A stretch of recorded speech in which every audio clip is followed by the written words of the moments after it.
Sir ನಮಸ್ತೆ. ನಮಸ್ತೆ sir. ನೀವು 2 ಕಿರುಚಿತ್ರಗಳ ನಿರ್ದೇಶಕರು. ನಿಮ್ಮ ನಿರ್ದೇಶಕರು ಅಂತಂದರೆ ಎಲ್ಲ ಕಡೆ ಒಂದು ರೀತಿ ಭಯ ಆಗುತ್ತೆ, ಅವ್ರ ಹತ್ರ ಜನ ಹೋಗೋದಕ್ಕೆ ಭಯ ಆಗುತ್ತೆ. ಅಂಥ ನಿರ್ದೇಶಕರು ನಿಮ್ಮ ನೋಡಿದ್ರೆ ಕೂಡ ನನಗೂ ಕೂಡ ಭಯ ಆಗ್ತಿದೆ. ನಾನು ಮಾತಾಡಬೇಕಾಗಿರೋ ವ್ಯಕ್ತಿ ಬಂದು ಗಿಲ್ಲಿ ನಟ ಇವತ್ತು ಏನು ಬಿಗ್ ಬಾಸಲ್ಲಿ ಫುಲ್ ಟ್ರೆಂಡಿಂಗು, ಅದು ಕರ್ನಾಟಕದಾದ್ಯಂತ ಮನೆ ಮಾತಾಗ್ಬಿಟ್ಟಿದೆ. ಅಂಥ ಗಿಲ್ಲಿ ನಟ ಇಂಥ ಸೀರಿಯಸ್ ಡೈರೆಕ್ಟರ್ ಹತ್ರ ಇದ್ದ ಅನ್ನೋದೇ ಅಪರೂಪ ಆಗ್ತಿದೆ, ನಮಗೆ ನಂಬಕ್ಕೆ ಆಗ್ತಾ ಇಲ್ಲ. ನೀವು ಮೂಲತಃ ಈಗೇನ ಅಥವಾ ಡೈರೆಕ್ಟರ್ ಆದಮೇಲೆ ಸೀರಿಯಸ್ ಆಗ್ಬಿಟ್ಟಿದ್ದೀರಾ? ಇಲ್ಲ ಸರ್, ನಾನು ಮೂಲತಃ ಹಿಂಗೆ ಇರೋದು. ಆಮೇಲೆ ನಾನು ಗಿಲ್ಲಿ ನಟ ಅವಶ್ಯಕತೆ ಇಲ್ದಿರೋದನ್ನೆಲ್ಲ ಚರ್ಚೆ ಮಾಡಲ್ಲ ಸರ್. ಈಗ ಗಿಲ್ಲಿ ನಟ ಅಂದರೆ ಆನ್ ಸ್ಪಾಟ್ ಪ್ರತಿಯೊಂದನ್ನು ಕೂಡ ಹಂಗೆ ಮಕ್ಕೊಡ್ದಂಗೆ ಪಟ್ಟೆ ಹೇಳ್ತಾರಲ್ಲ, ಅದು ಹೇಗೆ? ಆಮೇಲೆ ಒಂದು 2 ನಿಮಿಷ 3 ನಿಮಿಷ ನಾನ್ ಸ್ಟಾಪ್ ಡೈಲಾಗು, ಅದು ಕ್ರಮಬದ್ಧವಾಗಿ ಕರೆಕ್ಟಾಗಿ ಹೇಳ್ತಾರಲ್ಲ. ಅದು ನಾನು ಅವ್ರ ಮನೆಗೆ ಹೋದಾಗ್ಲೂ ಕೇಳಿದೆ, ಅವ್ರ ತಾಯಿನೂ ಕೇಳಿದೆ, ಏನು ತಿನ್ನಿಸಿ ಬೆಳೆಸಿದ್ದೀರಿ ಅಂತ. ನಿಮಗೆ ಗೊತ್ತಿರುವಂಗೆ ಅವ್ರು ಏನಾದ್ರು ಪ್ರಾಕ್ಟೀಸ್ ಮಾಡ್ತೀರಾ? ಅದಕ್ಕೆ ಏನಾದ್ರು ಬುಕ್ಸ್ ಓದ್ತಿದ್ರೆ ಅಥವಾ ಏನಾದ್ರು ಪ್ರಾಕ್ಟೀಸ್ ಮಾಡ್ತೀರಿ? ನಿಮ್ಗೆ ಏನಾರು ಗೊತ್ತಿರ ಹೇಳಿ. ಇಲ್ಲ, ಅವನ ಹತ್ರ ಒಂದಷ್ಟು ಬರೆದಿಟ್ಕೊಂಡಿರೋದಿದೆ, ಅವಾಗ ರೆಫರ್ ಮಾಡ್ತಾನೆ ಅವ್ನು. ಅದು ಯಾವುದು ಬೇರೆ ಕಾಪಿ ಅಲ್ಲ, ಇಲ್ಲ ಇಲ್ಲ, ಬೇರೆ ಭಾಷೆ ಬೇರೆ ಕವಿತೆಗಳದ್ದೇನು ಅಲ್ಲ, ಅವರೇ ಆನ್ ಸ್ಪಾಟ್ ಮಾಡುವಂತ. ನಾನು ಏನೇ ಆದ್ರೂ ಡಿಸ್ಕಷನ್ ಮಾಡ್ಬೇಕಾದಾಗ ನಾವು ಅವನು ಬರೆದಾಗ ನಾನು ತಿಳಿಸ್ತಾನೆ. ಕೆಲವು ಟೈಮ್ಗಳಲ್ಲಿ ಹಿಂಗ್ ಬರ್ದಿದ್ದೀನಿ ನೋಡಿ ಸರ್ ಅಂತ ಹೇಳ್ಬಿಟ್ಟು ಅವನ ನಾನು ಓದ್ತಾನೆ, ನಾನು ಬರ್ದಿರೋದು ಅವ್ನಿಗೆ ಅಲ್ಲ. ಅದು ಹೆಂಗೆ ಸರ್? ಅದು ಹೆಂಗೆ? ಅದು ಒಬ್ಬ ರೈಟ್ರಿಗೂ ಕೂಡ ಬರೋದಿಲ್ಲ. ಒಂದು ತಗೋತು ಅಂತಂದ್ರೆ ಈಗ ನೋಡಿ, ಗಂಡು ಮಕ್ಳದ್ದು ಹೆಣ್ಮಕ್ಳದ್ದು ಹೆಂಗೆ ಜವಾಬ್ದಾರಿ ಇರುತ್ತೆ ಅನ್ನೋದಕ್ಕೆ ಎಷ್ಟು ಜನ ಮನ್ಸು ಓದ್ಬಿಟ್ಟಿದ್ದಾರೆ ಅಂದ್ರೆ ಈಗಲೂ ಕೂಡ ಅದು ಟ್ರೆಂಡಿಂಗು. ಹೌದೌದು. ಅದು ಹೆಂಗೆ ಅವ್ನ ತಲೆಗೆ ಹೊಳಿಯಕ್ಕೆ ಸಾಧ್ಯ? ನಿಜವಾಗ್ಲೂ ಕೂಡ ಅದು ಹೆಂಗೆ ಬರಕ್ಕೆ ಸಾಧ್ಯ? ನಿಮಗೆ ಗೊತ್ತಿರುವಂಗೆ ಅದ್ರ ಬಗ್ಗೆ ನಿಮ್ಗೆ ಏನಾದ್ರು ಗೊತ್ತಿತ್ತಾ? ಅಂದ್ರೆ ಗೊತ್ತು ಅನ್ನೋದಕ್ಕಿಂತ ಹೆಚ್ಚಾಗಿ ಆ ತರ ಸಫರ್ ಪಟ್ಟು ಬಂದಿದ್ದಾನೆ ಸರ್. ಅವ್ರು ಅಷ್ಟು ಕಷ್ಟಪಟ್ಟಿದ್ದಾರೆ, ಬಂದಿದ್ದಾರೆ. ಯಾಕಂದ್ರೆ ಅವ್ರ ಅಣ್ಣನ ಮದುವೆ, ಅವ್ರ ಅಕ್ಕನ ಮದುವೆ ಮಾಡ್ಬೇಕಾದಾಗ ನೋಡಿ, ಇವಾಗ ಕಾಮಿಡಿ ಕಿಲಾಡಿಗೆ ಬಂದು ಅವ್ನು ವಿನ್ ಆದಾಗ ಒಂದ್ ಲೆಕ್ಕದಲ್ಲಿ ಒಂದು ಬ್ರೈಟ್ ಬಂದಿದೆ. ಅದಕ್ಕಿಂತ ಹಿಂದೆ ಇದೆಲ್ಲ ಲೈಫ್, ಇದು ಬಹಳ ಕಷ್ಟದ. ನೀವು ಒಂದು ಮಾತು ಹೇಳಿ ಸರ್, ನಾವು ಕೂಡ ಅವ್ರ ಮನೆಗೆ ಹೋಗಿದ್ವಿ. ಅವ್ರ ಮನೆ ಪರಿಸ್ಥಿತಿ ಹೇಗಿದೆ ಅಂದ್ರೆ, ಇವತ್ತು ದೊಡ್ಡ ಸ್ಟಾರ್ ಇರ್ಬೋದು, ಈಗಲೂ ಕೂಡ ಅವ್ರ ಮನೆ ಈಗಲೂ ಕೂಡ ಬಡತನದ್ದೇ, ಹಂಚಿನ ಮನೇಲೆ ಇರೋದು. ಮುಂದೆಗಡೆ ಮಾತ್ರ ಒಂದು ಸ್ವಲ್ಪ ಬೋಲ್ಡ್ ತರ ಮಾಡ್ಕೊಂಡಿದ್ದಾರೆ. ಯಾಕಂದ್ರೆ ಅವ್ರ ಅಕ್ಕನ ಮದುವೆ ಮಾಡೋ ಟೈಮಲ್ಲಿ ಮಾತ್ರ ಮಾಡಿರೋದು. ನೋಡಿದವರೆಲ್ಲರೂ ಕೂಡ ಒಂದು ತಾರಸಿ ಮನೆಯಲ್ಲವ್ರು ಅಂತ ಅನ್ಕೋಬಹುದು. ಹಿಂದೆಗಡೆ 2 ಹಂಚಿನ ಮನೆ, ಲಾಸ್ಟ್ ಅಲ್ಲಿ ಕುರಿ ಕಟ್ಟಾಕೋದು. ಅದೇ ಗಿಲ್ಲಿ ನಟ ಕುರಿ ಮೇಯ್ಸಕ್ಕೆ ಹೋಗ್ತಿದೆ ಅಂತ ಅಜ್ಜಿ ಕೂಡ ನೋಡಿದ್ವಿ. ಇನ್ನೂ ಹಂಗೆ ಬಡತನ ಇದೆ. ಅಂದ್ರೆ ಎಲ್ಲ ಸಾಮಾನ್ಯವಾಗಿ ಹೆಂಗಿದ್ದಾರೆ ಅದೇ ರೀತಿ ಬಡತನನೇ ಇದೆ. ನೋಡೋದಕ್ಕೆ ಮಾತ್ರ ಹೊರಗಡೆ ದೊಡ್ಡ ನಟ ಅಂತ ಇರ್ಬೋದು, ಆದ್ರೆ ಹಿಂದೆಗಡೆ ಬಡತನ ಅನ್ನೋದು ಕಿತ್ತು ತಿನ್ನೋ ಥರನೇ ಇದೆ. ನೀವು ನೋಡ್ದಂಗೆ ಸರ್, ಗಿಲ್ಲಿ ನಟ ತಿಂಡಿ ಪೋತ ಅಂತ ಅನ್ಸುತ್ತೆ ನಮ್ಗೆ. ಈ ಬಿಗ್ ಬಾಸ್ ಅಲ್ಲಿ ಬೇರೆಯವ್ರ ತಿಂಡಿಗಳೆಲ್ಲ ಕತ್ಕೊಂಡ್ ತಿನ್ನೋದು, ಸ್ವೀಟ್ ಕತ್ಕೊಂಡ್ ತಿನ್ನೋದು, ನಿಮ್ ಮನೇಲಿ ಇದ್ದಂಗ ಏನೋ ತಿನ್ನೋದು, ಅವಾಗ ಏನ್ ಕೋಪ ಬರ್ತಿರ್ಲಿಲ್ವಾ ನಿಮ್ಗೆ? ನಮ್ಗೆ ಏನು ಕೋಪ ಬರಲ್ಲ. ಅವ್ನ್ ಜಾಸ್ತಿ ಹೋದ್ರೆ ಈ ಕಡಲೆ ಬೀಜ ಇರುತ್ತಲ್ಲ, ಹುಡುಕ್ತಾನೆ ಹಿಂಗೆ ಬಡವರ್ ಬಾದಾಮಿ ಏನ್ ಮಾಡ್ತಾ ಇದ್ರಿ ಸರ್ ಅಂತ ಹೇಳ್ಬಿಟ್ಟು ಇಮಿಡಿಯೇಟ್ ತಿಂತಾ ಇರೋದು ಏನಾದ್ರು ತಿಂತಾ ಇರ್ತಾನೆ. ನಿಮ್ಗೆ ಏನು ಅನ್ನಿಸ್ತಿರ್ಲಿಲ್ಲ ಅವಾಗ? ಏನ್ ತಿನ್ನತ್ತಾರೆ ತಿಂತಾ ಇದಾರೆ. ಅಲ್ಲ ಸರ್, ಬೆಂಗಳೂರಲ್ಲಿ ಬ್ಯಾಚುಲರ್ ಅಂತಂದ್ರೆ ಒಂದೊಂದಕ್ಕೂ ಲೆಕ್ಕ ಇರ್ತದೆ. ಅದು ಬೇರೆಯವ್ರ ಮನೇಲಿ ಹಿಂಗ್ ಬಂದು ಇದುವಾಗ, ಈಗ ಬಿಗ್ ಬಾಸ್ ಅಲ್ಲಿ ನೋಡಿ, ಆ ಸ್ವೀಟ್ ಕದಿಯೋ, ಹಣ್ಣು ಕದಿಯೋದು, ತಿನ್ನೋದು, ಇಲ್ದೇವ್ರಿಗೆಲ್ಲ ಕಿರಿಕ್ ಹಸು ಇರ್ಬೋದೇನೋ, ಬಡತನದ ಹಸು ಯಾರು ಗೊತ್ತಾಗಲ್ಲ, ಯಾರೋ ಮಾತಾಡ್ಬೋದು, ಆದ್ರೆ ಅದು ಕಾಮಿಡಿಯಾಗಿ ತಗೋತಾರೆ. ಹಂಗೆ ನೀವು ಕಣ್ಣಂಗೆ ಎಲ್ಲಾರು ತಿನ್ನೋದು ಅಥವಾ ಏನಾರು ತಗೊಳ್ಳೋದು, ಆ ತರ ಏನೋ ತಿಂಡಿ ಪೋತನ? ಇಲ್ಲ ಇಲ್ಲ, ಅವ್ನು ಯಾವಾಗ್ಲಾದ್ರು ಹಂಗೆ ಏನಾರು ಬರ್ಬೇಕಾದ್ರೆ, ಈಗ ನನ್ಗೆ ಏನಾರು ತಗೊಬಂದ್ರಿ ಬರ್ಬೇಕಾದ್ರೆ ಅಂತ ಏನಾರು ನಮ್ಗೆ ಜಾಸ್ತಿ ಅವನು ಅನ್ಕೋದ್ರೆ ಕಡಲೆಪುರಿ ತಿಂತಾ ಇದ್ವಿ. ಕಡಲೆಪುರಿ ಜಾಸ್ತಿ ತಿಂತಾ ಇದ್ವಿ, ಯಾಕಂದ್ರೆ ನಮ್ಗೆ ಇಮಿಡಿಯೇಟ್ ಊಟ ಅದೇ. ಅಲ್ಲ, ನೀವು ಅವಾಗ ಹೇಳಿದ್ರಿ, ನಾವು ಅಂತ ಪರಿಸ್ಥಿತಿ ಇದ್ದಾಗ 1/4 kg ಚಿಕನ್ ತಗೊಬಂದು, ಜೊತೆಗೆ ಒಂದು 10 ಕಾಲ್ ತಗೊಬಂದು, ಕಾಲ್ ನಾನ್ ತಿಂತಿದ್ದಿ, ಚಿಕನ್ ಅವನೇ ತಿಂತಿದ್ದ ಅಂತ ಹೇಳ್ತಿದ್ರಲ್ಲ. ಅಂದ್ರೆ ಆಹಾರ ಪ್ರಿಯ ತುಂಬಾ. ನಾನ್ ವೆಜ್ ಪ್ರಿಯ ಸರ್, ನಾನ್ ವೆಜ್ ಪ್ರಿಯ. ಹಂಗಾಗಿ ತುಂಬಾ ತಿಂಡಿ ಪೋತ ಅವರು. ನನ್ ರೂಮಲ್ಲಿ ಮಾಡೋ ಮುದ್ದೆ ಮತ್ತೆ ನಮ್ ರೂಮಲ್ಲಿ ಮಾಡೋ ಸಾಂಬಾರು 100% ತುಂಬಾ ಫೇವರೇಟ್ ಅವನಿಗೆ. ನಾನು ಎಲ್ಲೇ ಹೋದ್ರು ಬಂದ್ಬಿಡ್ತೀನಪ್ಪ, ಮಾಡ್ಬಿಡಿ, ರೆಡಿ ಮಾಡ್ಬಿಡ್ರಿ, ಎಲ್ಲಿದ್ರಿ ಇಮಿಡಿಯೇಟ್ ಬನ್ನಿ ಅನ್ಬಿಡ್ತಾನೆ. ಅವನಿಗೆ ಹಂಗೆ ತಿನ್ಬೇಕು ಅಂತ ಹೇಳಿದ್ರೆ ಇಮಿಡಿಯೇಟ್ ಬಂದ್ಬಿಡಿ ಅಂತ. ನಾ ಎಲ್ಲಿದ್ರು ಬಂದ್ಬಿಡಿ, ಇಲ್ಲ ಒಂದ್ 2 ಅವರ್ ಲೇಟ್ ಆಗಿ ಬರ್ತೀನಿ ಅಂತ ಹೇಳಿದ್ರೆ 2 ಅವರ್ ಆದ್ಮೇಲೆ ಇಲ್ಲಿ ಬರ್ತಾನೆ. ಬರ್ತೀವಿ, ಆರಾಮಾಗಿ ಮಾಡ್ತೀವಿ, ತಿಂತೀವಿ. ಈ ಗಿಲ್ಲಿ ನಟೊಂದು ಇನ್ನೊಂದು ಏನಂದ್ರೆ, ನನ್ಗೊಂದು ಜಾಗದಲ್ಲಿ ಕೇಳುದು, ಗಿಲ್ಲಿ ನಟ ಸಿಗರೇಟ್ ಸೇರ್ತಾನಂತ. ಸೇರ್ತಾನೆ? ಇಲ್ಲ ಇಲ್ಲ, ಅದು ಕ್ಯಾರೆಟ್ ಅಲ್ಲಿ ಮಾತ್ರ ಸೇದಿದ್ದ ಅಷ್ಟೇ. ನೀವು ಅಂದ ತಕ್ಷಣ ನಂಗೆ ಗಾಬರಿ ಆಗೋಯ್ತು, ಗಿಲ್ಲಿ ನಟನ ಡ್ಯಾಮೇಜ್, ನಾನು ಡ್ಯಾಮೇಜ್ ಮಾಡ್ಬಿಟ್ನಪ್ಪ ಅಂತ. ಯಾಕೆಂದ್ರೆ ನಿಜವಾದ ಟ್ಯಾಲೆಂಟ್ ಇರುವಂಥವ್ರು ಕೆಲವರು ದಾಸರಾಗಿರ್ತಾರೆ, ಕೆಲವ್ರಿಗೆ ಅದು ಇರೋದೇ ಇಲ್ಲ. ಅವ್ನ ಆಟಿಟ್ಯೂಡ್ ನೋಡ್ರೆ, ಅವ್ನು ಇದು ನೋಡಿದ್ರೆ ಎಲ್ರಿಗೂ ಅದೊಂದು ಕ್ಯೂರಿಯಾಸಿಟಿ, ಏನು ಬರುತ್ತೆ ಏನು ಬರಲ್ಲ. ತುಂಬ ಜನ ಈಗ ಎಲ್ಲೇ ಹೋದ್ರೂ ಕೂಡ ಕರ್ನಾಟಕದಲ್ಲಿ ನಾವು ಎಲ್ಲೇ ಮೈಕ್ ಹಿಡಿದ್ರು ಸರ್, ವಯಸ್ಸಾದವರಿಂದ ಹಿಡಿದು ಚಿಕ್ಕ ಮಕ್ಕಳವರು ಕೂಡ ಗಿಲ್ಲಿ ನಟ. ಅವ್ರು ಏನೋ ಹೊರಗಡೆ ಬಂದ್ರೆ ಅಗದು ತಿಂದು ಬಿಡ್ತಾರೆ, ಅಷ್ಟು ಜನ ಪ್ರೀತಿ ಬಂದಿದೆ. ಅಂದ್ರೆ ನಿಜವಾಗ ನೀವೆಲ್ಲ ಹತ್ರದಲ್ಲಿ ಇದ್ದವರು, ನಿಮಗೆ ಎಷ್ಟು ಫೀಲ್ ಆಗ್ತಾ ಇದೆ? ನಮಗೆ ಅವನು ಮಿಸ್ ಮಾಡ್ಕೊಂಡಿದ್ವಿ, ಎಕ್ಸ್ಪ್ರೆಸ್ ಅವ್ನು ಬಿಗ್ ಬಾಸ್ ಹೋಗಿರ್ಬೋದು. ಈಗ ಅವ್ನು ಇಲ್ಲ ಅಂತ ಹೇಳಿದಾಗ ಒಂದ್ ಸ್ವಲ್ಪ ಬೇಜಾರಾಗುತ್ತೆ. ಈಗ ನೋಡ್ತಾ ಇರೋರು ಅನಿಸ್ಬೋದು, ಈಗ ಎಲ್ಲರೂ ಕೂಡ ಅದು ಗೆದ್ದ ಮೇಲೆ ಎಲ್ಲರೂ ಕೂಡ ನಾನು ಅಂತ ಅನ್ಬೋದು ಅಂತ. ಯಾಕೆಂದ್ರೆ ಇದೇ ಮನೇಲಿ ಇದ್ದ ನಾವು ಒಂದಿಬ್ರು 3 ಜನ ಕೇಳಿದಕ್ಕೆ ಹೇಳಿದ್ರು. ಹಂಗಾಗಿ ಈ ಕೂತಿರೋ ಜಾಗದಲ್ಲಿ ಗಿಲ್ಲಿ ನಟ ಮಲಗಿದ್ದ, ಏನೋ ಒಂದು ಹೇಳ್ತಾ ಇದ್ರಿ ಸರ್ ನೀವು ಇಲ್ಲಿ ಈ ಜಾಗದಲ್ಲಿ. ಒಂದಿನ ಹೆಚ್ಚು ಕಮ್ಮಿ ಇದು ಸ್ವಲ್ಪ ಜೋರಾಗಿ ಹೇಳಿ ಸರ್. ಒಂದ್ 8 ಜನ ಅವನ ಕಡೆಯಿಂದ ರೂಮ್ ಖಾಲಿ ಮಾಡ್ಕೊಂಡ್ಬಿಟ್ಟ, ಲಗ್ಗೇರಲ್ಲಿ ಇದ್ದ ರೂಮ್ ಖಾಲಿ ಮಾಡ್ಕೊಂಡ್ಬಿಟ್ಟು ಎಲ್ಲಾ ಸಾಮಾನು ಕಾರ್ಗೆ ಹಾಕೊಂಡ್ಬಿಟ್ಟ. ಹ್ಮ್ ಊರ್ಗ್ ಹೋಗೋದ್ ಬೇಡ ರೀ ಇಲ್ಲೇ ಮಾಡ್ಬಿಡ್ತೀನಿ ಅಂತ ಹೇಳ್ಬಿಟ್ಟು ಒಂದ್ 3 ದಿನ ಅನ್ಕ ಬಂದದ್ದು ಇಲ್ಲಿ 1.5 ತಿಂಗಳಾಗ್ಬಿಡ್ತು. ಇಲ್ಲೇ ಆವಾಗ ನಮ್ಮ ಓನರ್ ಇದ್ದು ಕಾರು ಮತ್ತೆ ಬೈಕ್ ಇಲ್ಲಿ ಹಾಕ್ಬಿಟ್ಟು ಹೊಂಟಾಗಿದ್ದ. ಏನ್ ಸ್ವಲ್ಪ ಕಿರಿಕ್ ಇದ್ದೇ ಇರ್ತದಲ್ಲ ಬೆಂಗಳೂರಲ್ಲಿ. ಓನರ್ ಜಾಸ್ತಿ ಆದ್ರೆ ನೀರು ಗೀರು ಸಮಸ್ಯೆ ಆಗುತ್ತೆ. ಅವಾಗ ಅವ್ರ ಕಡೆಯಿಂದ ಒಂದ್ 4 ಜನ ಫ್ರೆಂಡ್ಸ್ ಬಂದ್ರು, ನನ್ ಕಡೆಯಿಂದ 4 ಜನ ಫ್ರೆಂಡ್ಸ್ ಇದ್ರು. ಎಲ್ಲ ರೂಮಲ್ಲಿ ಸ್ಟ್ರಕ್ ಆಗ್ಬಿಡ್ತು, ಜಾಗ ಇರ್ಲಿಲ್ಲ. ಅವಾಗ ಒಂದ್ ಕೆಲಸ ಮಾಡಿ ನಾನು ಹೊರಗಡೆ ಮಲ್ಕತೀನಿ ಅಂತ ಹೇಳ್ಬಿಟ್ಟು ಪಾಪ ಇಲ್ಲೊಂದ್ ಚಾಪೆ ಹಾಸ್ಕೊಂಡು ಹಿಂಗೆ ಮಲಗಿದ್ದ. ನೈಟ್ ಮಲಗಿದ್ದಾನೆ, ಬಂದಿದ್ದೆ ನೈಟ್ ಶೂಟಿಂಗ್ ಮುಗಿಸ್ಕೊಂಡು ಬಂದಿದ್ದ. ನಾನ್ ಬೆಳಿಗ್ಗೆ ಅಷ್ಟೊತ್ತಿಗೆ 6:30-7 ಗಂಟೆಗೆ ಎದ್ದು ನೋಡಿದಕ್ಕೆ ಇಲ್ಲಿ ಸೂರ್ಯ ಜಾಸ್ತಿ ಬಂದು ಬಿಸಿಲು ಜಾಸ್ತಿ ಬರ್ತಾ ಇತ್ತು. ಅವ್ರ ಮಲಗಿದ ಜಾಗದಲ್ಲಿ ಬಿಸಿಲು ಬಂದಿತ್ತು. ಇನ್ನು ಅವ್ನು ಎದುರ್ಸೋದ್ ಬೇಡವಲ್ಲ ಅಂತ ಹೇಳ್ಬಿಟ್ಟು ನಾನೇನ್ ಮಾಡಿದೆ, ಇದ್ರ ಮೇಲೆ ಒಂದು ಬೆಡ್ಶೀಟ್ ಹಾಕಿ ಅವ್ನ ಕೆಳಗಡೆ ನೆರಳು ಮೇಲ್ಗಡೆ ನೀವು ಬಟ್ಟೆ ಒಣಿ ಹಾಕೋದು ತಂತಿ ಇದೆಯಲ್ಲ ಅದ್ರ ಮೇಲೆ ಬೆಡ್ಶೀಟ್ ಹಾಕಿ ಅವ್ನ ಮಲಗಿದ ಜಾಕೆ ನೆರಳು ಮಾಡಿದೆ. ಅಂದ್ರೆ ನೋಡಿ, ಒಂದು ಕಲೆ ಒಂದು ಶಿಲೆ ಒಂದು ಕಲೆ ಆಗ್ಬೇಕು ಅಂದ್ರೆ ಎಷ್ಟೋ ಜನ ಶ್ರಮ ಇರುತ್ತೆ ಅನ್ನೋದಕ್ಕೆ ಸಾಕ್ಷಿ. ಇವತ್ತು ಏನು ಹೇಳ್ಕೊಳಕ್ಕೋಸ್ಕರ ಯಾರು ಹೇಳೋದಿಲ್ಲ. ಇಲ್ಲ, ನನ್ನ ಹತ್ರ ಅದು ವಿಡಿಯೋಸ್ ಐತೆ. ಯಾಕೆ ಹೇಳ್ತೀನಿ ಅಂದ್ರೆ ಈಗ ಎಷ್ಟೋ ಜನ ಮಾಧ್ಯಮದವ್ರು ಗೊತ್ತಾಗಿರ್ಬೋದು ಗಿಲ್ಲಿ ಹಂಗಿದ್ದಾನೆ ಹಿಂಗಿದ್ದಾನೆ ಅಂತ. ಅದೇ ಸರ್, ಈಗ ನೋಡಿ, ಈಗ ನಾನು ಅದನ್ನೇ ಕೇಳೋಣ ಅನ್ಕೊಂಡು ಗಿಲ್ಲಿ ನಟ ಇಷ್ಟೊಂದು ಟ್ರೆಂಡು. ಈಗ ನಾವು ಮನೆಗೆ ಹೋಗಿದ್ದೀವಿ, ಅವ್ರ ಅಪ್ಪ ಈಗಲೂ ಕೂಡ ಕುರಿ ಮೇಯಿಸ್ತಾರೆ, ಅವ್ರ ಅಮ್ಮ ಕುರಿ ಮೇಯಿಸ್ತಾರೆ, ಅವರಣ್ಣ ಸಾಮಾನ್ಯವಾಗಿ ವ್ಯವಸಾಯ ಮಾಡ್ತಾರೆ. ಈಗ ಇಷ್ಟು ದೊಡ್ಡ ಹೆಸರಾಗಿದ್ರು ಕೂಡ ಅವರಲ್ಲಿ ಬಡತನ ಇದೆ. ನಾನು ಕೇಳೋದೇನೆಂದರೆ, ನೀವು ಮೂಲತಃ ಡೈರೆಕ್ಟ್ರು, ಎಷ್ಟೋ ಡೈರೆಕ್ಟರ್ ಹತ್ರ ಕೆಲಸ ಮಾಡಿರ್ತೀರ, ಸಿನಿಮಾ ಇಂಡಸ್ಟ್ರಿ ನಿಮ್ಗೆ ಅರ್ಧ ಬಹುಪಾಲು ಗೊತ್ತು. ಈ ಥರ ದೊಡ್ಡ ದೊಡ್ಡ ಶೋಗಳಲ್ಲಿ ಇಷ್ಟು ಫೇಮಸ್ ಆದಾಗ ಅವ್ರ ಆರ್ಥಿಕ ಮಟ್ಟ ಹೇಗಿರುತ್ತೆ? ಏನು ದೊಡ್ಡದಾಗಿ ಸಂಪಾದನೆ ಮಾಡಿರ್ತಾರ ಅಥವಾ ಬರೀ ಇಷ್ಟೇನೆ ಹೆಂಗೆ ಕತೆ? ಇಲ್ಲ, ಅವ್ನು ದೊಡ್ಡದಾಗಿ ಏನಂತ ಸಂಪಾದನೆ ಮಾಡಿಲ್ಲ. ಒಂದು ಕಾರ್ ತಗೋಬೇಕು ಅನ್ನೋದು ತುಂಬಾ ಕನಸಿತ್ತು ಅವನಿಗೆ. ಆಮೇಲೆ ಹೆಚ್ಚು ಕಮ್ಮಿ ದೊಡ್ಡ ಕಾರ್ ಅದು, ಒಂದು 26 ಲಕ್ಷ ಆಗುತ್ತೆ ಅದು. ಅವನದು 26 ಲಕ್ಷದ ಕಾರ್ ತಗೋಣ ಅಂತ ಹೇಳಿದ್ರೆ ಅವ್ನ ಡ್ರೀಮ್ ಯಾವ ಲೆವೆಲ್ ಇದೆ ಅಂತ ಅರ್ಥ ಆಯ್ತು. ಯಾಕಂದ್ರೆ ಅಷ್ಟು ಕಷ್ಟಪಟ್ಟು ಬಂದಿದ್ದಾನೆ ಸರ್. ಒಂದ್ ಬೈಕ್ ಬಂದಿದ್ದು ಕನಿಷ್ಠ ಪಕ್ಷ 1 ವರ್ಷಕ್ಕೇನ ಕಾರ್ ತಗೊಂಡು, 1.5 ವರ್ಷಕ್ಕೇನ ಬೈಕ್ ತಗೊಂಡು. ಅಂದ್ರೆ ಆ ಕಾರ್ಗೆ ಅಂದ್ರೆ ಸ್ವಂತ ದುಡ್ಡ ಲೋನ್ ತಗೊಂಡಿದ್ದ ಅಥವಾ ಸಂಪಾದನೆ ಮಾಡಿದ್ದ? ಇಲ್ಲ, ಅವನ್ನೆಲ್ಲ ಓನ್ ಸಂಪಾದನೆ. ಪಬ್ಲಿಕ್ ಪ್ರೋಗ್ರಾಮ್ಗೆಲ್ಲ ಹೋಗ್ತಾ ಇದ್ದ. ಪಬ್ಲಿಕ್ ಪ್ರೋಗ್ರಾಮ್ ಅಂದ್ರೆ ಏನ್ ಪ್ರೋಗ್ರಾಮ್ ಮಾಡ್ತಿದ್ರು ಸರ್? ಸುಮಾರು ಸ್ಟೇಜ್ ಪ್ರೋಗ್ರಾಮ್ ಎಲ್ಲ ಮಾಡ್ತಿರಲ್ಲ ಸರ್, ಅಲ್ಲಿ ಕರೆಯೋರು ಗೆಸ್ಟ್ ಆಗಿ ಹಾಸ್ಯ ಕಾರ್ಯಕ್ರಮಗೆಲ್ಲ ಕರೆಯೋರು. ಅಲ್ಲಿ ಒಂದ್ ಸ್ವಲ್ಪ ಸ್ವಲ್ಪ ಕೊಡ್ತಾ ಇತ್ತು. ಹಂಗಾಗಿ ಆ ಕಾರು ಇನ್ನೊಂದ್ ಏನಾಗುತ್ತೆ ಅಂತ ಹೇಳಿದ್ರೆ, ಅದು ಬೇರೆಯವ್ರ ಹೆಸರು ಇರ್ಬೇಕದು, ಎಕ್ಸ್ಪೆಷಲ್ ಆ ಕಾರ್ ತಗೊಂಡಾಗ. ಬಟ್ ಅದು ಯಾರೋ ಒಬ್ಬರದು ಕನೆಕ್ಟ್ ಇಂದ ಸಿಕ್ಕಿರೋದು. ಅದು ಅಂದ್ರೆ ಸೆಕೆಂಡ್ ಕಾರ್ ಇದು, ಹೊಸದಲ್ಲ? ಇಲ್ಲ, ಹೊಸದೇ ಅದು. ಅದು ಒಂದು ಮಾತುಕತೆ ಆಗಿದೆ. ಯಾಕಂದ್ರೆ ಅದನ್ನೆಲ್ಲ ಅವ್ರ ಬೈಲೇ ಕೇಳಬೇಕು. ಯಾಕಂದ್ರೆ ಅದನ್ನ ನಾವ್ ಹೇಳ್ಬಾರ್ದು. ಈಗ ಒಬ್ಬ ಪ್ರೊಡ್ಯೂಸರ್ ಸಿಕ್ಕಿರ್ತಾನೆ, ಇಲ್ಲ ಬರಪ್ಪ ನಾನು ಇದ್ಮೇಲೆ ಒಂದು ಸಿನಿಮಾ ಮಾಡೋ ನೀನು, ಅಥವಾ ಇನ್ನೊಂದು ಕ್ಯಾರೆಕ್ಟರ್ ಮಾಡೋ ಅಂತಾನೋ, ಅಥವಾ ಒಂದು ಹೀರೋ ಆಗಿ ಮಾಡೋ ಅಂತಾನೋ ಒಂದು ಕಮಿಟ್ ಆಗಿರ್ತದೆ. ಆ ಲೆವೆಲ್ಗೆ ಅಲ್ಲಿ ಬಂದಿದ್ದಾನೆ. ಬಟ್ ಲೋನ್ ಇದೆಯೋ ಅಥವಾ ಅದು ಕ್ಲಿಯರ್ ಆಗಿದೆ ಅಂತ ಹೇಳಿದ್ರೆ ಅವ್ನಿಗೆ ಮಾತ್ರ, ನನಗೆ ಮಾತ್ರ ಗೊತ್ತು. ಅವೆಲ್ಲ ಮಾಧ್ಯಮದವರು ಇಲ್ಲ ಸರ್, ಬೆಳೀತಾ ಇರೋ ಪ್ರತಿಭೆ ಅಂತ ವಿಚಾರಗಳು ಬೇಡ. ಒಂದೇನಂದ್ರೆ, ಈಗ ಗಿಲ್ಲಿ ನಟ ಒಂದು ಟ್ರೆಂಡ್ ಆಗ್ಬಿಟ್ಟಿರೋದ್ರಿಂದ ಅವನ ಪ್ರತಿಯೊಂದೊಂದು ಕೂಡ ತುಂಬಾ ಜನಕ್ಕೆ ಇದು, ಅದರಲ್ಲಿ ಆಸ್ತಿ ಅಂದ್ರೆ ತುಂಬಾ ಇದು. ಹಂಗಾಗಿ ನಮ್ಗೆ ಏನ್ ಕ್ಯೂರಿಯಾಸಿಟಿ ಅಂತಂದ್ರೆ, ಎಷ್ಟೋ ಜನ ಹಾಸ್ಯ ಮಾಡೋಕ್ಕೋಸ್ಕರ ಎಷ್ಟೋ ಹಾಸ್ಯ ಕಾಮಿಡಿಗಳನ್ನ ನೋಡ್ತಾರೆ, ಆಮೇಲೆ ಬುಕ್ಸ್ಗಳನ್ನ ಓದ್ತಾರೆ, ಕಂಟೆಂಟ್ಗಳನ್ನ ನೋಡ್ಕೊಂಡು ಏನೋ ಹೊಸ್ದಾಗಿ ಕ್ರಿಯೇಟ್ ಮಾಡ್ತಾರೆ. ಇವ್ರಿಗೆ ಹೆಂಗ್ ಬರ್ತಿತ್ತು? ಇಲ್ಲ, ಅವ್ನಿಗೆ ಹೆಂಗ್ ಬರ್ತಿತ್ತು ಅನ್ನೋದಕ್ಕಿಂತ ಹೆಚ್ಚಾಗಿ ಡೈಲಿ ಒಂದೊಂದು ಕಂಟೆಂಟ್ ಬರಲ್ಲ ಸರ್. ಯಾಕಂದ್ರೆ ನಾವು ಕಂಟೆಂಟ್ ಮಾಡ್ತಿದ್ವಿ ಒಂದು 4ರಿಂದ 5 ತಿಂಗಳು ಒಂದೊಂದು ಬಿಡ್ತಾ ಇದ್ವಿ. ನಾವು ಅದ್ರ ಬಗ್ಗೆ ಜಾಸ್ತಿ ತಲೆ ಕೆಡಿಸ್ಕೊತಾ ಇದ್ವಿ. ಸರ್ ಹಿಂಗ್ ಮಾಡೋಣ ಅಂತೀನಿ, ಹಿಂಗ್ ಮಾಡೋಣ ಅಂತ ಅನ್ಕೊಂಡಿದ್ದಾನೆ. ನಾನು ಶಾರ್ಟ್ ಮೂವೀಸ್ ಎಲ್ಲ ಮಾಡ್ಬೇಕಾದಾಗ 1-2 ಅದು ಕೇಳ್ಬೋದು ಅಷ್ಟೇ. ಬಟ್ ಸಿನಿಮಾ ಅಂತ ಥಿಯೇಟರ್ಗೆ ಈಗ ಸಿಂಗಲ್ ಟೇಕಲ್ಲೇ ಸಿನಿಮಾ ಮಾಡ್ತೀನಿ ಅಂತ ಹೋದಾಗ ಆಗುತ್ತಾ? ಅಂದ್ರೆ ಗಿಲ್ಲಿ ನಟಂಗೆ ಸಿನಿಮಾ ಫೀಲ್ಡ್ ಬರ್ಬೇಕು ಅನ್ನೋ ಆಸೆ ಇತ್ತು ಅವಾಗಿಲಿಂದಾನೆ. ಅವ್ರಪ್ಪ ಹೇಳ್ತಾ ಇದ್ರು, BHL ಕೆಲಸ ಆಗಿತ್ತಂತೆ, ಕೆಲ್ಸಕ್ಕೆ ಹೋದ್ರೆ ಬೆಂಗಳೂರಿಗೆ ಓಡ್ ಬಂದ್ಬಿಟ್ಟ ಅಂತ ಅಂತಿದ್ರು. ಪೊಲೀಸ್ ಆಗ್ಬೇಕು ಅನ್ನೋ ಇಂಟ್ರೆಸ್ಟ್ ಇತ್ತು. ಇದುವರೆಗೂ ಎಷ್ಟು ಅವರು ಶಾರ್ಟ್ ಮೂವಿಗಳು ಮಾಡಿದ್ದಾರೆ? 9 ಮಾಡಿದ್ದಾರೆ. 9 ಶಾರ್ಟ್ ಮೂವೀಸ್ ಮಾಡಿದ್ದಾರೆ. 9 ಕೂಡ ಟ್ರೆಂಡಿಂಗ್, ಎಲ್ಲ ಟ್ರೆಂಡಿಂಗ್. ಈಗ ಸರ್ಚ್ ಮಾಡ್ತಾ ಇದಾರೆ ಎಕ್ಸ್ಪೆಷಲ್ ಅದನ್ನೆಲ್ಲ ಜನ. ಈಗ ನೋಡಕ್ ಶುರು ಮಾಡಿದ್ದಾರೆ. ಈಗ ನೋಡಕ್ ಸರ್ಚ್ ಮಾಡ್ತಾ ಇದಾರೆ. ನಲ್ಲಿ ಮೂಳೆ ಇಂದ ಮುಂದಕ್ಕೆ ಬಂದಿದ್ದು ಯಾವ್ದಾರ್ಥ ಜನ ನೋಡಿದ್ರು. ಅದ್ರಿಂದ ಹಿಂದೆ ಆ ನಲ್ಲಿ ಮೂಳೆದಿದೆಯಲ್ಲ ಸರ್, ಆ ನಲ್ಲಿ ಮೂಳೆ ಅದು ಎಲ್ಲಿ ಶೂಟಿಂಗ್ ಆಗಿದ್ದು? ಆ ಜಾಗ ಕನಕಪುರ. ಅವ್ರಲ್ಲ, ಅದು ಬನ್ನಳ್ಳಿ ಅಂತ ಕನಕಪುರದ ಹತ್ರ ಬಂದಿದೆ. ಅದು ಧಮಾಕ ಪ್ರೊಡ್ಯೂಸರ್ ಇದಾರೆ ಸುನಿಲ್, ಅವ್ರ ಊರವ್ರು. ಅಂದ್ರೆ ಅಲ್ಲಿ ಎಲ್ಲ ಸೆಟಪ್ ಮಾಡ್ಕೊಟ್ಟಿದ್ದು ಅವ್ರು ಗೊತ್ತಿರೋರ್ ಕಡೆಯಿಂದ? ಇಲ್ಲ ಸರ್, ನಾವು ನಲ್ಲಿ ಮುಳೆ ಮಾಡ್ಬೇಕಾದಾಗ ಇಲ್ಲಿಂದ ಹೋದ್ವಿ. ಯಾವಾಗ ನಮ್ಮ ಹತ್ರ ಬರೀ 2 ವೀಲರ್ ನನ್ನ ಗಾಡಿಯಲ್ಲಿ ಹೋಗಿದ್ವಿ. ನಾನು ಅವ್ನು ಇಲ್ಲಿಂದ ಹತ್ಕೊಂಡ್ವಿ. ನೈಟೇ ಹೋಗಿದ್ವಿ ಕನಕಪುರಕ್ಕೆ. ಹೋಗಿ ನೈಟ್ ಆಲ್ಟ್ ಆಗಿದ್ದು. ನೈಟ್ ಎಲ್ಲ ಚಿಕನ್ ಮತ್ತೆ ಮಟನ್ ಎಲ್ಲ ತರಿಸಿ ನಾನೇ ಮುದ್ದೆ ಮಾಡಿದೀನಿ. ಅದು ಶೂಟಿಂಗ್ಗೋಸ್ಕರ ಪೆಂಡಲ್ ಹಾಕ್ಸಿ. ಅದು ನೀವು ಶೂಟಿಂಗ್ಗೋಸ್ಕರ ರಿಯಲ್ ಆಗಿ ಮಾಡಿಸಿದಿರ ಅದನ್ನ? ಅದು ಕಾಮಿಡಿ ಅಂತ ಹೇಳಿದ್ರೆ ಹೆಚ್ಚು ಕಮ್ಮಿ ಒಂದು 30 ಜನ ಊಟ ಕೂತಿರ್ತಾರೆ ಅಲ್ಲಿ. ನಾವೇನ್ ಮಾಡ್ಬೇಕು, ಎಲ್ಲ ಜೊನ್ಯಾಗ ಹಾಕಿ ಚಿಕನ್ ಮಟನ್ ಹಾಕಿಟ್ಟಿದೀವಿ. ನಾವು ಹಿಂಗ್ ಕ್ಯಾಮ್ರಾನ ರೆಡಿ ಮಾಡ್ಕೊ ಹಿಂಗ್ ಬರೋಷ್ಟಲ್ಲಿ ಚಿಕನ್ ಖಾಲಿ, ಮಟನು ಖಾಲಿ. ಆಮೇಲೆ ನೀವ್ ಹೇಳಿರ್ಲಿಲ್ಲ ಅವ್ರಿಗೆ ತಿನ್ಬಾರ್ದು ಅಂತ? ನಾವು ಶೂಟ್ ಮಾಡ್ತೀವಿ ಅಂತ. ಅಂದ್ರೆ ಅವ್ರೆಲ್ಲ ಕೂತಿರೋರೆಲ್ಲ ಸ್ವಲ್ಪ ಏಜ್ ಆದವ್ರು ಇದ್ರು. ಆಮೇಲೆ ಹಳ್ಳಿಗಳ ಕಡೆ ಪಾಪ ಎಲ್ಲಾನು ಮುಂದೆ ಎಷ್ಟೊತ್ತು ಗಂಟೆ ಕಾಯ್ಕೊಳಕಾಗತ್ತೆ. ನಾನು ಸರ್ ಕ್ಯಾಮ್ರಾ ಎಲ್ಲ ರೆಡಿನಾ ಸರ್? ಆಯ್ತು ಸರ್, ಓಕೆ, ನಿಮ್ದು ನಾವು ಎಲ್ಲ ರೆಡಿ ಮಾಡ್ಕೊಳ್ಳೋ ಅಷ್ಟರಲ್ಲಿ ಹಿಂಗ್ ತಿರುಗಷ್ಟರಲ್ಲಿ ಎಲ್ಲ ಮಟನ್ ಚಿಕನ್ ಎಲ್ಲ ಔಟ್.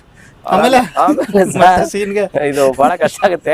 ಒಂದ್ ಕೆಲಸ ಮಾಡಿ, ಫಸ್ಟ್ ಒಂದು ಪ್ಯಾನಿಂಗ್ ಸ್ಟಾರ್ಟ್ ತಗೊಂಡ್ಬಿಡಿ ಸರ್ ಹಿಂಗೆ ಫಸ್ಟ್ ಅಂತ ಹೇಳ್ಬಿಟ್ಟು ಇಮಿಡಿಯೇಟ್ ಫಸ್ಟ್. ಮತ್ತೆ ಅವಾಗ ಚಿಕನ್ ಮತ್ತೆ ಮಾಡಿದ್ರೆ? ಇಲ್ಲ ಮುದ್ದೆ ಚಿಕನ್ ಹೆಚ್ಚು ಕಮ್ಮಿ ಒಂದು 5 kg ಮಟನ್ ಮಾಡಿಸಿದ್ವಿ, ಒಂದು 10 kg ಚಿಕನ್ ಮಾಡಿಸಿದ್ವಿ.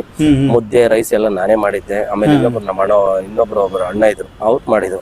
ಅದೆಲ್ಲ ಮಾಡಿಸಿ ಪೆಂಡಲ್ ತಗೊಂಡ್ಬಂದು ಹಾಕ್ಸಿ ಅದಕ್ಕೆ ಕೂಣಿಸಿ ಅದನ್ನೆಲ್ಲ ಮಾಡಿಷ್ಟೇ. ಅವ್ರು ಸಣ್ಣ ಡೈಲಾಗ್ ಕೊಡ್ಬೇಕಲ್ಲ, ಅವನ್ನೆಲ್ಲ ಹೇಳಿ ನಾವು ನೈಟ್ ಪ್ರಿಪರೇಷನ್ ಮಾಡಿದ್ವಿ ಸರ್. ಅದೆಲ್ಲ ಈಗ ಗಿಲ್ಲಿ ನಟನ್ ಮಿಚ್ಚ ಅಂದ್ರೆ ಬರೀ ಕಾಮಿಡಿ ಬೇಕು ಜನಕ್ಕೆ, ನೋಡ್ತಿರೋ ಜನಕ್ಕೂ. ಈಗ ಇದ್ರಲ್ಲಿ ನೀವು ಒಂದ್ ವಿಷಯ ಹೇಳಿದ್ರಿ, ನೀವು ಚಿಕನ್ ಮಟನ್ ಎಲ್ಲ ಜೊತೆಲಿ ಹಾಕಿ ಇಸ್ತ್ರಿಗೆಲ್ಲ ಹಾಕಿ ನೀವು ಶೂಟಿಂಗ್ ಏನೋ ಶುರು ಮಾಡ್ಕೊತೀವಿ.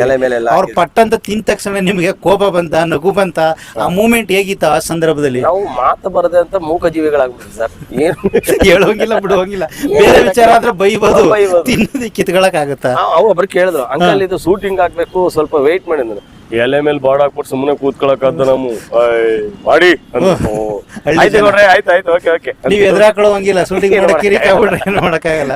ಆಮೇಲೆ ಸರಿ ಆಯ್ತು ಅಂತ ಹೇಳ್ಬಿಟ್ಟು ಆಮೇಲೆ ಓಕೆ ಅದೇ ನಾವು ಒಂದ್ ಶಾರ್ಟ್ ಮಾಡಿದ್ವಿ ನೋಡಿ, ಹಿಂಗೆ ಪ್ಲಾನಿಂಗ್ ಒಂದ್ ಶಾರ್ಟ್ ಇರುತ್ತೆ, ಹಂಗ ಒಂದ್ ಫಸ್ಟ್ ಒಂದ್ ತಗೋಬಿಟ್ವಿ. ಯಾಕಂದ್ರೆ ನೆಕ್ಸ್ಟ್ ಅದು ಇರುತ್ತೋ ಇರೋದಿಲ್ಲ ಗೊತ್ತಿಲ್ಲಪ್ಪ ಅಂತ. ಹಂಗೆ ನೀವು ಏನಕ್ಕೂ ಬಂದ್ರಲ್ಲ, ಅದಕ್ಕೆ ನಾನು ಇದು ಮಾಡಿದೆ. ಹಾಂ ಸರ್ ಇದನ್ನು ಇನ್ನೊಂದು ಏನೋ ನೆನಪಿಸ್ಕೊಂಡಿದ್ವಿ, ಡೀಪಾಗಿ ಮಾತಾಡೋದೇನು. ಹಾಂ ಸರ್, ಈಗ ಈ ಗಿಲ್ಲಿ ನಟ ನಿಮಗೆ ಗೊತ್ತಿರುವಂಗೆ ಕಟ್ ಮಾಡಿ ತೆಗೆದ್ರ, ಈ ಗಿಲ್ಲಿ ನಟ ಡ್ರೆಸ್ ಸೆನ್ಸ್ ಬಗ್ಗೆ ಒಂಚೂರು ರೆಡಿ ಮಾಡಿ ಮಡಗಿದ್ದೀನಿ, ಬರ್ತೀನಿ. ನಂದು ಮೆಮೊರಿ ಪ್ರಾಬ್ಲಮ್.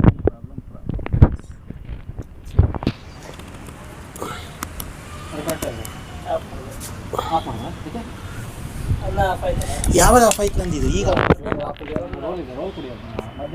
ನಂದು ಯಾವಾಗ ಆಫ್ ಆಯ್ತು ಇದು? ಹಲೋ, ಇಲ್ಲ ಇದು ಇಂಟರ್ವ್ಯೂ ನಡೀತಾ ಇತ್ತು, ಇಲ್ಲೇ ಇದೆ. ಬರ್ಲಿ ನಂದು ಹಾಫ್ ಅನ್ ಅವರ್ಗೆಲ್ಲ ಮುಗೀತಿ. ಬರ್ಲಿ ಮಗ, ನೋಡು ಮಗ,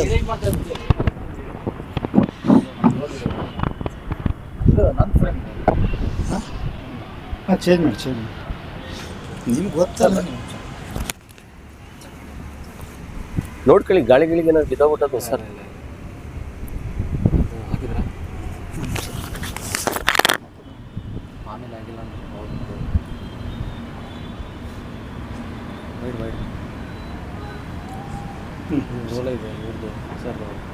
ಅದು ತುಂಬಾ ವೈರಲ್ ಆಗುತ್ತೆ. ನಾನು ಒಂದು ವಿಡಿಯೋ ಬರ್ತೀನಿ, ಅವನು ಇಲ್ಲಿ ಮಲಗಿದಾನಲ್ಲ, ಅವನು ಗೊತ್ತಿಲ್ಲ ಅದು ವಿಡಿಯೋ ಮಾಡಿದ್ದು, ಆರಾಮಾಗಿ ಮಲಗಿದಾನೆ. ಅದು ಒಂದು 4 ಫೋಟೋ ಇದೆ.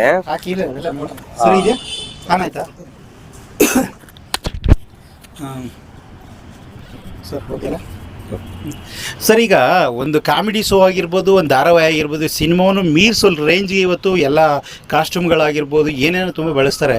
ಆದರೆ ಏನೂ ಇಲ್ದೇ ಈ ಥರದ ಒಂದು ಹಳ್ಳಿ ಪ್ರತಿಭೆ ಇಷ್ಟು ವೈರಲ್ ಆಗೋದಕ್ಕೆ ಕಾರಣ ಅಂತಂದರೆ ಅವನ ಟ್ಯಾಲೆಂಟ್ ಇರ್ಬೋದು. ನಾವು ಅವನು ಅಂತಂದರೆ ನಮ್ಮ ಮಂಡ್ಯ ಭಾಗ ಆಗಿರೋದ್ರಿಂದ ನಮ್ಗೆ ಸ್ವಲ್ಪ ಪ್ರೀತಿಯಿಂದ ಮಾತಾಡ್ತೀವಿ ಅಷ್ಟೇ.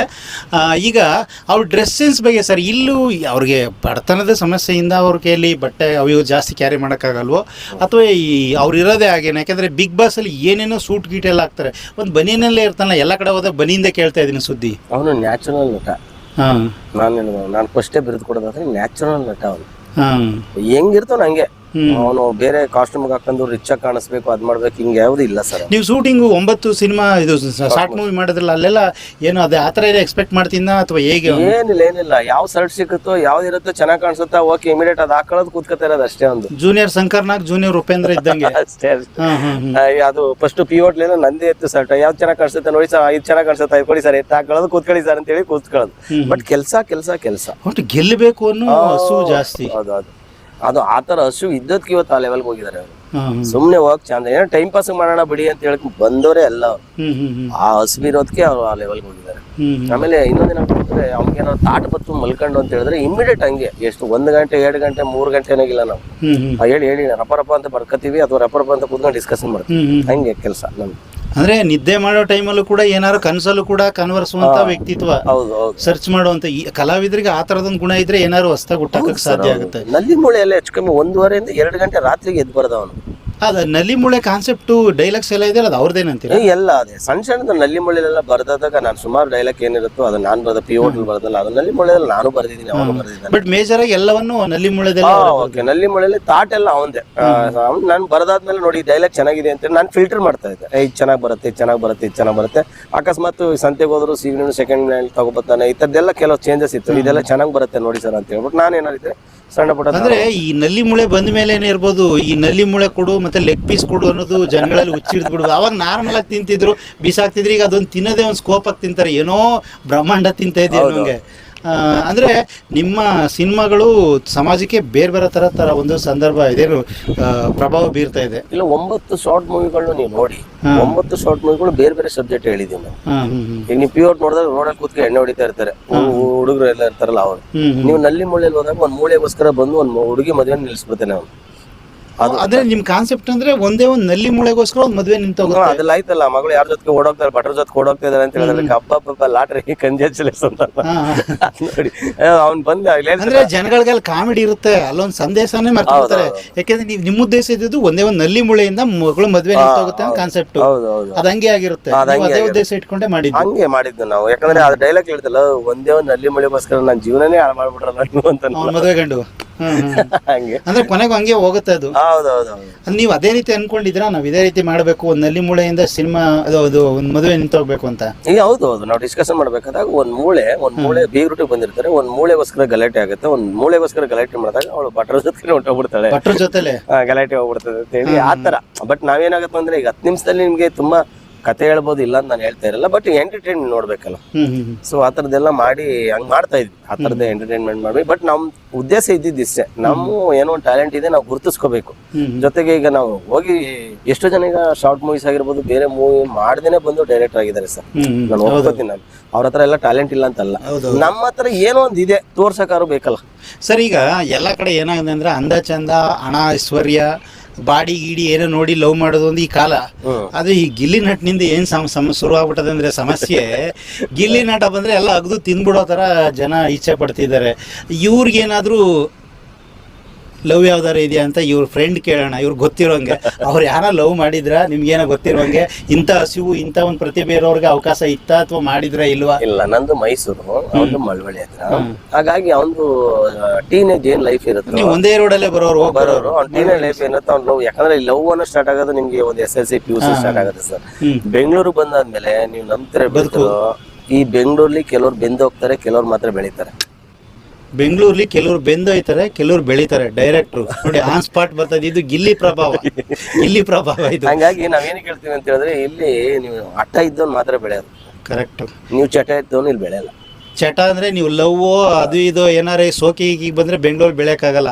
ಹಠ ಇದ್ದವನು ಮಾತ್ರ ಬೆಳಿತಾನೆ, ಚಟ ಇದ್ದವನು ಆರಾಮಾಗಿ ಹೋಗ್ತಾನೆ, ಭೂಮಿಲಿ ಮಣ್ಣು ಹಾಕ್ತಾನೆ ಅಂತ. ಡೈರೆಕ್ಟ್ ನೋಡಿ ಅಂತ ಟೀಮ್. ನಾವ್ ಯಾಕೆ ಹೇಳ್ತೀನಿ ಅಂದ್ರೆ ಅವ್ರಿಗೆ ಹಸುವಿತ್ತು, ಬದುಕ್ಬೇಕು, ಅನ್ನಕ್ಕೋಸ್ಕರ ಊಟಕ್ಕೋಸ್ಕರ ಬದುಕ್ಬೇಕು ಅನ್ನೋ ಒಂದು ಇದಿತ್ತು. ಅದಕ್ಕೋಸ್ಕರ ಯಾವ ಪ್ರೀತಿ ಗೀತಿ ಹೋಗ್ಲಿಲ್ಲ. ನನ್ಗೂ ಆ ತರದ್ದು ಬೇರೆ ಯಾವ್ದು ಅಭ್ಯಾಸಗಳು ನಮಗೂ ಇಲ್ಲ, ಅವನಿಗೂ ಇಲ್ಲ. ನಾವ್ ಇಲ್ಲಿ ಅನ್ಕ ಬಂದಿರೋದೇನು, ನಾವೇನಾದ್ರೂ ಅಚೀವ್ಮೆಂಟ್ ಮಾಡ್ಬೇಕು. ಇದಕ್ಕೆ ದೊಡ್ಡವ್ರು ಹೇಳಿರ್ಬೋದು ಸರ್, ಹೆಣ್ಣು ಒನ್ನು ಮಣ್ಣು ಇಬ್ರು ಹಿಂದೆ ಹೋಗ್ಬೇಡಿ, ಅವ್ಯಾಗಿದ್ದಾವ್ ಬರಬೇಕು. ನೋಡಿ ಅವ್ರು ಹೋಗದೆ ಇದಕ್ಕೆ ಇವತ್ತು ಅವೆಲ್ಲ ಹಿಂದೆ ಬರ್ತಿದ್ದಾರೆ. ಅವ್ರಿಗೆ ಗೊತ್ತಿಲ್ಲ ಹೊರಗಡೆ ಬಂದ್ರೆ ಎಷ್ಟು ಜನ ಹೆಣ್ಗಳು ಅವ್ರಿಗೆ ಪ್ರಪೋಸ್ ಮಾಡ್ತಾರೋ ಗೊತ್ತಿಲ್ಲ. ಅಷ್ಟು ಜನ ಆಂಟಿಗಳಿರ್ಬೋದು, ಚಿಕ್ಕ ಚಿಕ್ಕ ಹುಡುಗಿರ್ಗಳಿರ್ಬೋದು, ಅಷ್ಟು ಜನ ಗಿಲ್ಲಿ ನಟನ ಇಷ್ಟಪಡ್ತಿದ್ದಾರೆ. ನಾವು ಹೇಳೋದಲ್ಲ, ಸಮಾಜದಲ್ಲಿ ಊರುಗಳಲ್ಲಿ ಎಷ್ಟೆಷ್ಟು ಊರುಗಳಲ್ಲಿ ಹಂಗೆ ಇಷ್ಟಪಡ್ತಾರೆ. ನಿಮಗೆ ಎಷ್ಟು ಖುಷಿ ಆಗುತ್ತೆ ಸರ್? ಸರ್ ನಮ್ಗೆ ಅದು ಮಾತ್ಲು ಹೆಂಗೆ ಹೇಳೋದು ಖುಷಿನ, ಅವ್ನು ಬಂದ್ರೆ ಅಟ್ಲೀಸ್ಟ್ ಗಟ್ಟಿಯಾಗಿ ತಬ್ಕೊಂಡು ಒಂದು ಪಾರ್ಟಿ ಮಾಡೋದು, ಇಷ್ಟೇ ಖುಷಿ. ಪಾರ್ಟಿ ಮಾಡುವಂತ ಸ್ನೇಹಿತರು ಇವರು ನೋಡಿ. ಹಾಗಾಗಿ ಸರ್ ಈಗ ನೀವು ಹೇಳಿದ್ರಿ, ನಾವು ಅವ್ರ ತಾಯಿಗೆ ಒಂದು ಮಾತು ಕೇಳಿದ್ವಿ ಹೋದಾಗ, ಏನಂತಂದ್ರೆ ಈಗ ಗಿಲ್ಲಿ ನಟ ಬೆಳಿಬೇಕಾದ ಪ್ರತಿಭೆ ಆಗಿರೋದ್ರಿಂದ ಅವ್ರೇನಾರು ಆ ಥರದೊಂದು ಪ್ರೀತಿ ಗೀತಿ ಹೆಣ್ಮಕ್ಳು ವ್ಯಾಮೋಹ ಆ ಥರ ಇದ್ದಿದ್ರೆ ಇವತ್ತು ಬೆಳೆಯೋಕೆ ಆಗ್ತಿರ್ಲಿಲ್ಲ. ಅದ್ಯಾವುದೋ ಒಂದು ಇದರಲ್ಲಿ ಗಗನ ಇಡೀ ಪ್ರಪಂಚಕ್ಕೆ ಪರಿಚಯ ಮಾಡ್ಬಿಟ್ರು. ಗಗನ ಗಗನ ಗಗನ ಆ ಹುಡುಗಿ ಯಾವತ್ತಿದ್ರು ದೂರ ದೂರ ಇರುವಂಗೆ ಇರ್ತಿತ್ತು, ಇವ್ನು ಹೊತ್ತದ್ರ ಹೋಗೋಣಾಗ ಆಗ್ತಿತ್ತು. ಅದಾದ್ಮೇಲೆ ಇನ್ನೊಂದು ಯಾವ್ದೋ ಕಾಮಿಡಿ ಶೋ ಬಂತು, ಅದ್ರಲ್ಲಿ ಒಂದು ಹುಡುಗಿ ಆಯ್ತು. ಆಮೇಲೆ ನೆಕ್ಸ್ಟ್ ಬಿಗ್ ಬಾಸ್ ಅಲ್ಲಿ ಬಂದ ತಕ್ಷಣ ಬಿಗ್ ಬಾಸ್ ವೇದಿಕೆಯಲ್ಲಿ 2 ಹುಡುಗಿರ್ ಚೇಂಜ್ ಮಾಡುವಂತ ಗಂಡಸ್ತಾನೆ ಇರುವಂತ ಗಂಡು ಇವನು. ಅದು ಯಾರೊಬ್ರ ಊರವ್ರು ಹೇಳ್ತಾ ಇದ್ರು. ಅಲ್ಲಿ ಈ ಕಡೆ ಒಂದ್ ಕಡೆ ಕಾವ್ಯ, ಇನ್ನೊಂದ್ ಕಡೆ ಯಾರು ರಿಷಾಗೌಡ, ಅವ್ರಿಬ್ರು ಮೇಂಟೈನ್ ಮಾಡೋದು. ಅದ್ಯಾವ್ದೋ ಕಟ್ ಮಾಡ್ತಾ ಇರ್ತಾನೆ. ಆ ಕಡೆ ಕಾವ್ಯ ಬಂದಂಗೆ ಏನೋ ಕಾಣದಂತರ ಕೂತ್ಕೊತಾನೆ. ಅವ್ರ ತಾಯಿ ಹೇಳ್ತಾನೆ ಮಂಗನ್ ತರ ಕೂತ್ಕೊತಾನೆ ಅವನು ಅಂತ. ಹಂಗೆ ಅಂದ್ರೆ ನಿಜವಾದ ಕೂಡ ಬೆಳಿಬೇಕು ಬೆಳಿಬೇಕು ಅಂತಂದ್ರೆ ನಾವು ಇವನ್ನೆಲ್ಲವನ್ನು ಬಿಡಬೇಕು. ನಾವು ನಾನು ಒಂದ್ಸರಿ ಕೂತ್ಕೊಂಡು ಮಾತಾಡ್ಬೇಕಾದಾಗ ನಾನು ಒಂದು ಮಾತು ಹೇಳಿದೆ, ಎಕ್ಸ್ಪೆಷಲ್ ಆ ಏಜಲ್ಲಿ ಬರುತ್ತೆ ಲವ್ ಗಿವ್ ಅಂತ. ನಮ್ಮ ಲೈಫ್ ಯಾವತ್ತು ಚೆನ್ನಾಗಿರುತ್ತೋ ವೈಫ್ ಬ್ಯೂಟಿಫುಲ್ ಆಗಿರೋ ಸಿಗ್ತಾರೆ. ಇನ್ನೊಂದ್ಸಲ ಹೇಳಿ ಸರ್. ಲೈಫ್ ಯಾವತ್ತು ಚೆನ್ನಾಗಿರ್ತದೋ ಅವತ್ತು ವೈಫ್ ಬ್ಯೂಟಿಫುಲ್ ಆಗಿರೋ ಸಿಗ್ತಾರೆ. ಲೈಫ್ ಯಾವತ್ತು ಚೆನ್ನಾಗಿರಲ್ವೋ ಬ್ಯೂಟಿಫುಲ್ ಆಗಿರೋ ವೈಫ್ ಸಿಕ್ಕಿದ್ರು ಕಷ್ಟ. ಅಂದ್ರೆ ನಾವು ಮೊದಲು ಲೈಫ್ ಕಟ್ಕೋಬೇಕು, ಲೈಫ್ ಚೆನ್ನಾಗಿದ್ರೆ ವೈಫ್ ಚೆನ್ನಾಗಿರ್ತಾಳೆ. ಯಾಕಂದ್ರೆ ಇಲ್ಲಿ ಹೆಂಗಾಗ್ಬಿಡುತ್ತೆ ಅಂದ್ರೆ, ಈಗ ನೋಡಿ ನಮ್ಮ ಲೈಫಲ್ಲಿ ಏನಿಲ್ಲ, ಚೆನ್ನಾಗಿರೋ ಹುಡುಗಿ ತಕ ಬಂದು ಅವಳನ್ನೇ ಕಾಲ್ ಮಾಡ್ತೀರಿ, ಬರೋದೇ ಇಲ್ವಲ್ಲ, ಬರಲ್ಲ, ಹೆಂಗೋ ಮಾಡಿ ಬಂದೇ ಬಿಡ್ತಾರೆ ಅಂತ ಅನ್ಕೊಳ್ಳಿ, ಏನೋ ನೋಡ್ಬಿಟ್ಟು ಬಂದ್ಬಿಡ್ತಾರೆ. ಸರ್ ಈಗ ನಾನು ಊಟ ಮಾಡೋದೇ ಕಷ್ಟ ಸರ್, ಅವಳನ್ನ ತಕ ಬಂದು ಹೆಂಗ್ ಸಾಕೋದು? ನಿಮಗ್ ಜವಾಬ್ದಾರಿ ಬರೋಕ್ಕೂ ಮುಂಚೆ ಸಂಸಾರಿಗಳಾಗ್ಬಾರ್ದು.